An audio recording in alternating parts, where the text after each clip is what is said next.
চলুন তো মশাই চটজলদি চিকেন পকোড়া বানাই।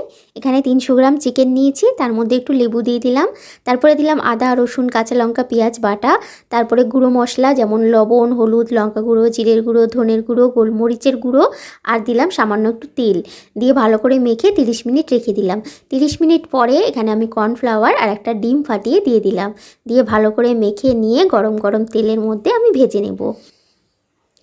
তারপরে কড়াইয়ের মধ্যে তেল বসিয়ে দিয়েছিলাম, তেলটা হালকা মিডিয়াম গরম হতে আমি একে একে চিকেন পকোড়াগুলো দিয়ে দিলাম।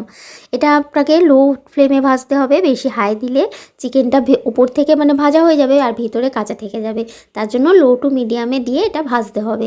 ভালো করে লাল লাল করে এপিট ওপিট করে ভেজে নিলাম, ভেজে গরম গরম তুলে নেব। এইভাবে আমি আর বাকিগুলো যেগুলো ছিল সেগুলোও ভেজে নিয়েছি। দেখুন এরকম হয়েছিল দেখতে, খেতে খুব সুন্দর হয়েছিল। অবশ্যই এইভাবে একবার বানাবেন, আর ভালো লাগলে আমার ভিডিওটাতে একটা লাইক করে দেবেন। অসংখ্য ধন্যবাদ আপনাদের।